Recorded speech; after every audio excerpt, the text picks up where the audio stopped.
বাইতুল্লাহর দেওয়াল ধরে কয়, বাইতুল্লাহ আজ আমি তোমার ছাইরা চলে যাইতেছি, মনে চায় না জন্মভূমি ছাইরা যাই। ও বাইতুল্লাহ, গোপনে গোপনে কত নামাজ তোমার দিকে ফিরে পড়েছে, মন চায় না, কিন্তু আমার বংশের আপন লোকেরা আমারে থাকতে দিল না। ও বাইতুল্লাহ, আজকে বিদায় নিতেছি চোখের পানি নিয়ে, তবে একদিন আমি হাসি মুখে তোমার সামনে হাজির হয়ে যাব বিজয়ের মিছিল দিয়া। মায়ার নবী কান্না করে করে বিদায় সামনে যায়, মদিনার পথে আবার ফিরে ফিরে মক্কার দিয়ে তাকায়, জন্মভূমি। দুনিয়াতে আইসা একবার আব্বা বলিয়া ডাক দিতে পারি না, আমার কপালে আমি বড় ইয়তীম, আমার বংশের কেউ আমার একটু সম্মানের নজরে দেখলো না। আমি 6 বছরে মা পর্যন্ত হারাইয়া আমি মায়ের ডাকও পাই নাই। 8 বছরে আমার দাদা আব্দুল মুত্তালিবের আমি হারায় ফেলছি। আমার জীবন বড় কষ্টের। ওই মক্কার মানুষ বুঝলো না, আমি তায়েফের ময়দানে কালেমার দাওয়াতের জন্য গেছি। ওই তায়েফের বড় বড় কাফের লিডারেরা বাচ্চাদের লেলিয়ে দিছে, বলে মক্কার পাগল আসছে, পাথর মাইরা তাড়ায়া দাও তাড়াতাড়ি। মক্কার পাগল বইলা ওই কাফেরদের বাচ্চাগুলো পাথর নিয়ে বৃষ্টির মতো নবীর শরীরে মারতেছে। যেই নবীর শরীরে মশা মাছি পড়ে না হারাম, ওই নবীর শরীরে কাফেরের সন্তানেরা পাথর মেরে রক্ত ঝরাইতেছে, বৃষ্টির পানির মতো পাথর পড়ে। নবীর শরীর মোবারক থেকে রক্ত ভরিয়া জুতা আটকায় গেছে। আমার মাওলা সইতে পারেন না, ডাক দিয়া কয়, জিবরাইল কই, জলদি করে যাও, আমার নবীর সালাম দাও। আমি নবীর কান্না বরদাস্ত করতে পারি না, এখনই বলো নবী চাইলে তায়েফের জমিন উল্টাই ওদের মেরে ফেলো। জিবরাইল আইসা কয়, নবী আল্লাহ পাঠাইছেন, আপনার কান্না বরদাস্ত করা যায় না, আপনি এখন বলেন তায়েফের জমিন উল্টায় সব মেরে ফেলি, আপনার বিরোধিতা যারা করে আল্লাহর অর্ডার মেরে ফেলবো। নবী কয়, মারবা না, আল্লাহ আমাকে রহমতের নবী করিয়া পাঠাইছেন, ওদের মারিও না। ওরা আজকে হয়তো আমার চিনে না আমি কে, ওরা যদি জানতো আমি বড় ইয়তীম, আমি বাবা হারা বড় অসহায়, মা হারা অসহায়, ওরা জানে না আমি জীবনে আব্বা বলে ডাকতে পারি নাই, আমার ঘর নাই, থাকার মতো জায়গা নাই। ও নবীর আশেকের দল, আমার নবী তাদের জন্য দোয়া করিয়া বিদায় নিলেন।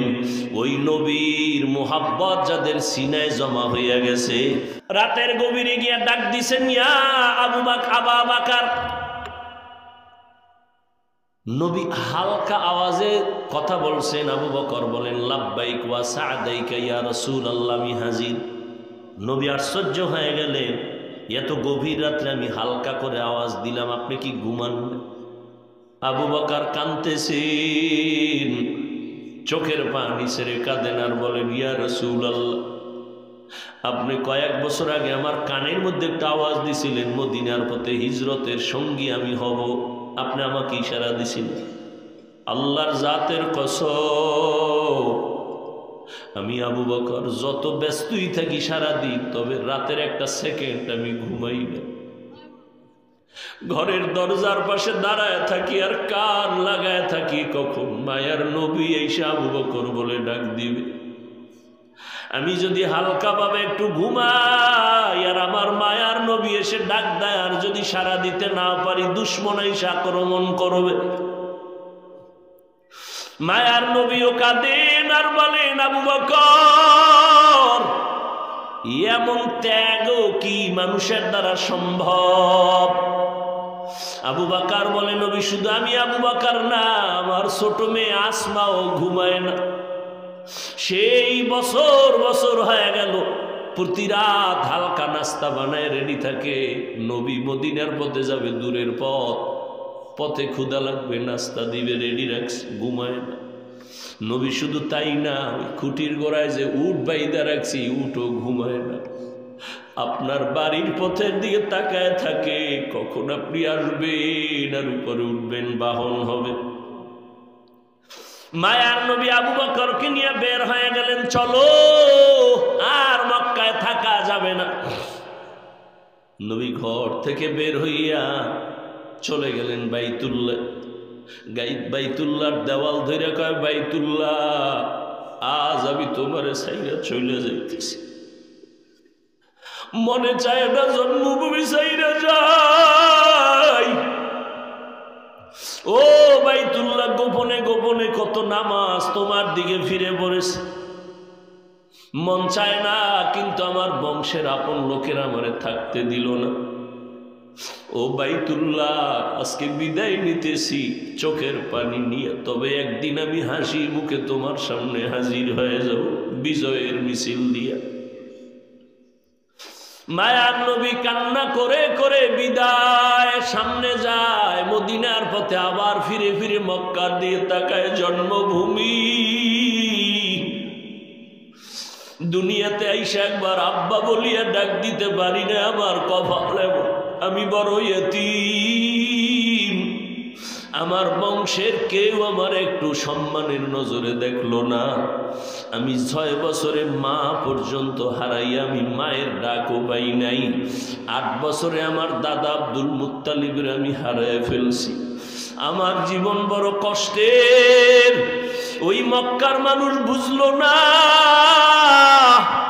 আমি তায়েফের ময়দানে কালেমার দাওয়াতের জন্য গেছি। ওই তায়েফের বড় বড় কাফের লিডারেরা বাচ্চাদের লেলিয়ে দিছে, বলে মক্কার পাগল আসছে, পাথর মাইরা তাড়ায়া দাও তাড়াতাড়ি। মক্কার পাগল বইলা ওই কাফেরদের বাচ্চাগুলো পাথর নিয়ে বৃষ্টির মতো নবীর শরীরে মারতেছে।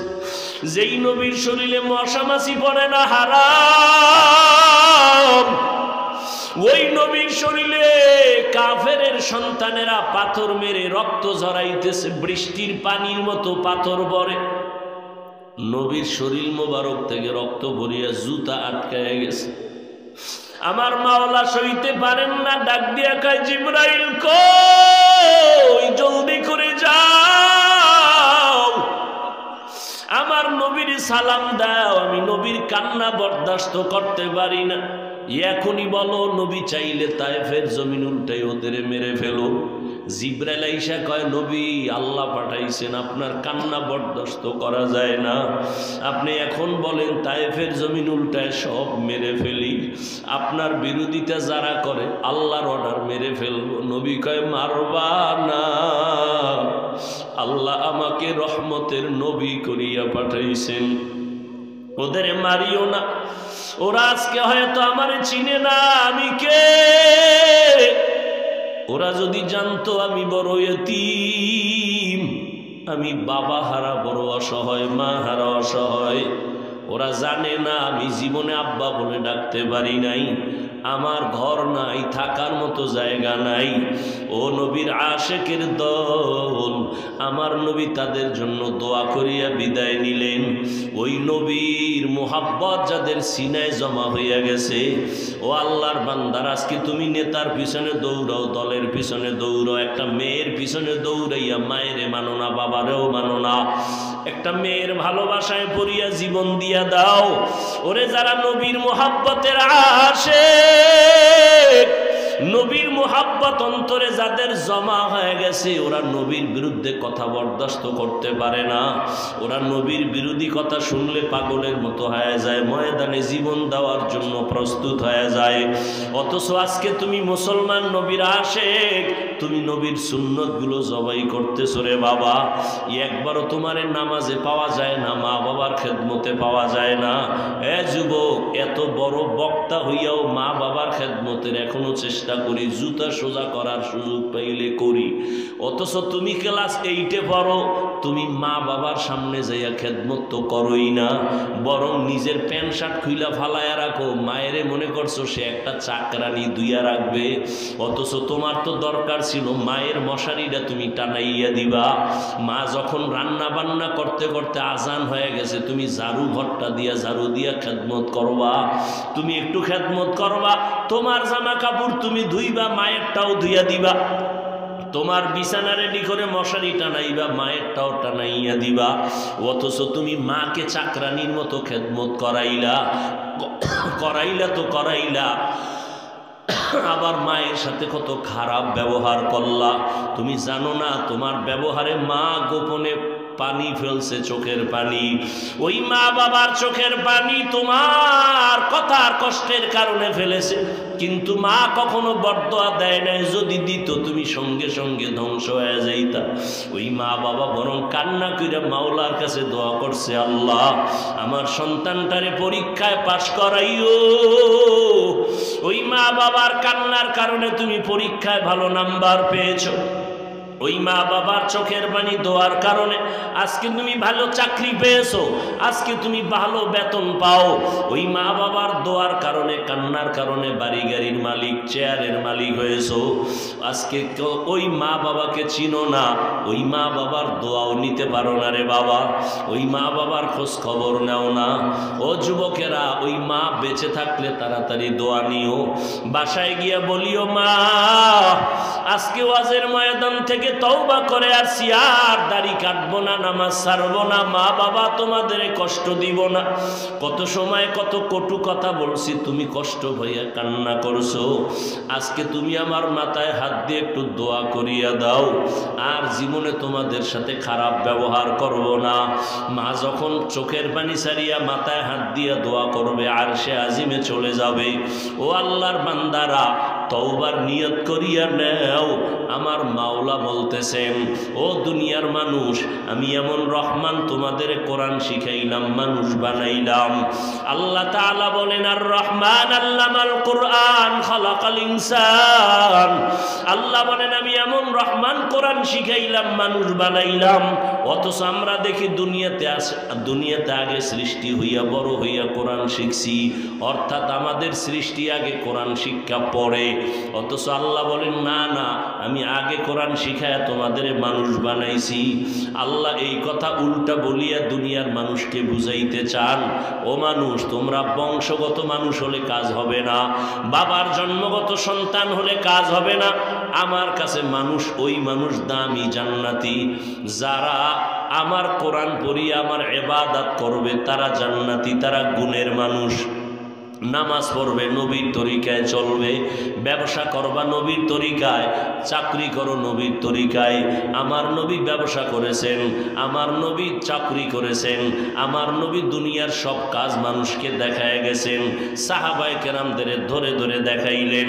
অতএব তওবা করিয়া নাও, আর জীবনে নবীর বিরুদ্ধে যাবা না, সুন্নাত অনুযায়ী চলবা, মা বাবারে কষ্ট দিবা না, ওলামায়ে কেরামের পরামর্শ নিয়ে সুন্নাত অনুযায়ী চলবা। আর কোনদিন দেশ ও জাতির বিরুদ্ধে ষড়যন্ত্র করবা না। অন্তর যদি তৈরি হয়, মুনাফিকি না থাকে, খাঁটি তওবার নিয়তে দুটো হাত আল্লাহকে দেখায়া দাও। আয় আল্লাহ, হাতগুলো কবুল করে নেন, আমাদের তওবা কবুল করে নেন। একজনের হাতও খালি ফিরাইয়া দিয়েন না। আয় আল্লাহ, গুনাহমুক্ত জিন্দেগি দান করেন। আমার কলিজার প্রত্যেকটা যুবকের হাত কবুল করে নেন। মুরব্বী পর্দার আড়ালের মা বোনদের হাত কবুল করে নেন। ওলামায়ে কেরামদেরকে কবুল করে নেন। আমিন।